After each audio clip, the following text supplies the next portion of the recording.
हमारा channel MI Islamic studio को subscribe करें और बेल आइकन को प्रेस करें ताकि हमारा हर नई आने वाला वीडियो आप तक बर वक्त पहुँच सके। शुक्रिया। जन्नत में लोग जा रहे होंगे और जब मुजरम खड़े होंगे, जहन्नम वाले खड़े होंगे, तो जन्नत में लोग जा रहे होंगे तो जहन्नम की सफों में से एक आदमी कहेगा भाई साहब, एक जन्नत होगा भाई साहब, तो खड़ा हो जाएगा, आपने मुझे पहचाना? कहेगा नहीं। कहा मैंने दुनिया में आपको वजू की जरूरत थी तो मैंने आपको वजू का पानी दिया था, या यूं आता है मैंने आपको प्यास थी, मैंने आपको पानी पिलाया था, याद आया? कहा हाँ याद आया। कहा देखो मेरी जहन्नम का फैसला हो गया है, मेरी सिफारिश तो कर दो।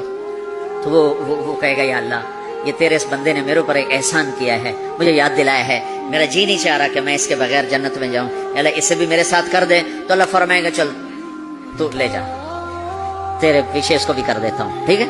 मेरी सारी तबलीग मरदूद हो, शोहरत ले गई, वाहवा ले गई। मिंबर पे बैठने वाला ये नहीं कह सकता कि मैं अल्लाह के लिए कह रहा हूं। मैं तुम्हारे बारे में कसम खा सकता हूं तो तुम सब अल्लाह को राजी करने के लिए आए बैठो, मैं अपने बारे में नहीं कह सकता कि मैं अल्लाह के लिए तुमसे बात कर रहा हूं।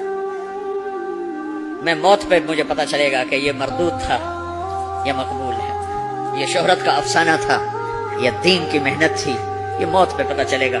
उससे पहले मुझे कुछ पता नहीं। एक बड़े आदमी थे यूसुफ बिन हुसैन, बगदाद में बहुत बड़े मुहद्दिस, मुफस्सिर, खतीब।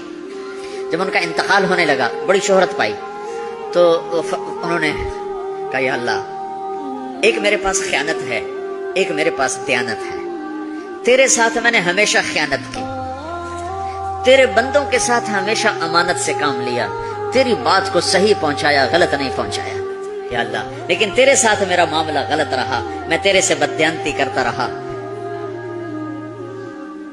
या अल्लाह, मेरी दयानत के बदले मेरी ख़यानत को माफ कर। ये कहते कहते उनका इंतकाल हो गया। तो ख्वाब में अपने किसी दोस्त को मिले तो उन्होंने पूछा